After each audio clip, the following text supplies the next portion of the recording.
Libreng bed sheets, habol ug unlan, lakip na tambal ug mga hygiene kit alang sa mga pasyente sa 16 ka mga provincially run hospital sa Sugbo.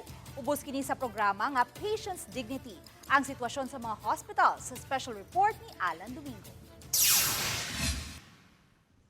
Naabta namo sa PD Ward sa Tuburan District Hospital si Sisina Canillas nga nagbantay sa iyang anak nga na-admit tungod sa ilanat. Dili siya makatuo, dihan na sayran nga ang gigamit sa anak nga hapin sa kama, habol, unlan, apil na ang punda ihatag kanilang libre. Og labaw sa tanan, mogawa sila sa ospital nga walay bayad tungod sa zero billing policy. Ingon to naghatag namo ba nga kanang ning uli daw namo amuan ako no ning habol og biddings og ang unlan. So nalipay sad mi kay iguli namo naa siya kuan iyahan ako no.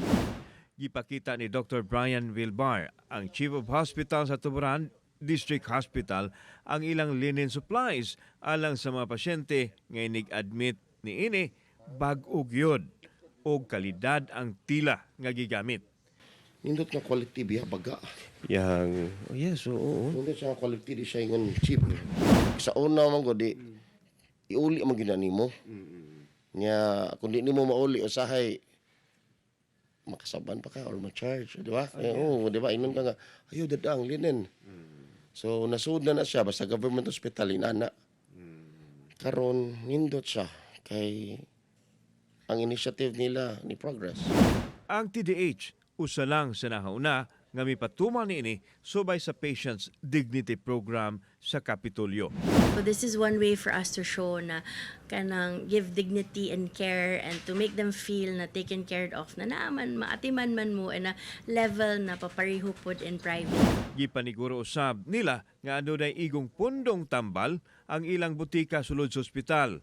Dakong pasalamat ni Marisa Urais nga dili na siya masiring-siring og pagpangita og ikapalit og tambal sa iyang amahan. Kay sa pag-adto niya sa pharmacy sa ospital, gihatagan man siya og libre og i-deliver pa dito sa lawak sa iyang amahan.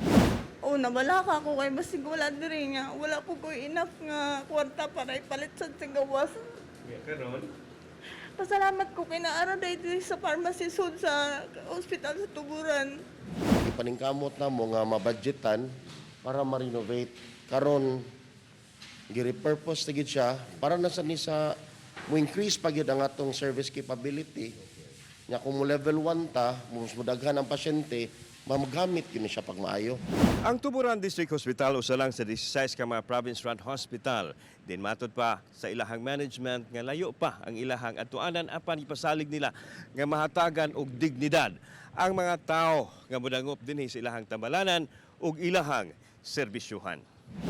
Admitido si Dr. Vilbar nga dako pa og trabahoon sa ilang pasilidad sama nining building nga kasamtangan nga gi-rehabilitate aron maggamit sa mga pasyente.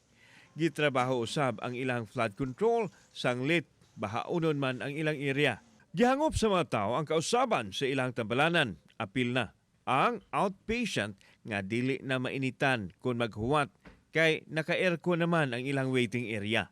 Labaw sa tanan, aduna na igong mga doktor, nurses ug uban pang mga staff nga moatiman kanila. satisfied na mo nga sa serbisyo diri sa Tuburan District Hospital?